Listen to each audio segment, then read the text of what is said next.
The morning was bright but cold, the kind of cold that seeped through the windows of even the fanciest restaurants in New York City. The lunch rush had barely begun when an old man stepped through the glass doors of Lame's Own Door, a high-end restaurant known for its polished marble floors, golden lights, and air of exclusivity. He wore a faded brown coat that looked far too old for the place. His shoes were scuffed, and his hat, slightly crumpled, shaded a face lined with years and wisdom. But to everyone watching, he was just another elderly man alone, perhaps a little out of place and not worth paying attention to. No one knew that the man who had just entered was a billionaire from Japan, a man who had quietly built an empire through decades of humility, patience, and respect.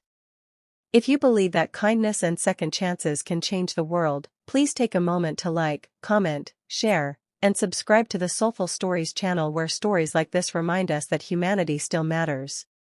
The man slowly made his way toward an empty table near the window, his movements deliberate, careful, as though every step held a memory.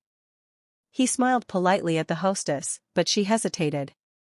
Dressed in designer black and trained to recognize wealthy clients, she quickly scanned his appearance and decided he probably couldn't afford to eat there. Still, with forced courtesy, she guided him to a corner table, placing a menu before him without another word. The old man sat quietly, looking around with eyes filled not with judgment but gentle curiosity. The restaurant buzzed with chatter from businessmen in suits, couples on dates, and tourists clicking photos of their plates. No one looked at him twice. He tried to catch a waiter's attention, but each one passed by pretending not to see. Minutes turned into half an hour. His glass of water remained empty, his menu untouched because no one came to take his order. He sat patiently, hands folded, not out of helplessness, but out of deep, practiced calm. It was the kind of calm that only someone who had endured a lifetime of being underestimated could carry. What no one there knew was that this man, Mr. Kenji Takahiro, was one of Japan's most respected industrialists. He had come to America not for business, but for something deeply personal. Decades ago, when he was just a young engineer studying abroad, he had fallen in love with a woman from this city. They shared dreams, laughter, and endless letters even after he returned to Japan. But life took them apart. And though he built a vast empire, he never stopped thinking of her. Now widowed and alone, he had returned to revisit the places they once walked together to see if any piece of her memory still lingered in the streets they once called theirs. As time passed, customers began to notice him sitting quietly, and a few even whispered. Some assumed he was lost. Others thought he might be waiting for someone who would never arrive. The restaurant staff began exchanging glances, wondering if he should be asked to leave. But before anyone could act, a young waitress named Emily noticed him. She was new to the job, working double shifts to support her mother's medical bills and her younger brother's education. Tired, but with a heart that still believed in kindness, Emily watched the man bow his head slightly toward every passing waiter, only to be ignored again and again. Something inside her stirred. She remembered how her late father used to bow gently whenever he thanked someone, a habit he picked up during his years working in Japan. Without thinking, she approached the man's table, her eyes soft and welcoming. When the old man looked up, she smiled warmly, bowed slightly, and said in gentle Japanese, "Nichua, oh, Gen Duka, hello, how are you?" The entire room seemed to pause. The old man's eyes widened in surprise, and then for the first time that day they sparkled.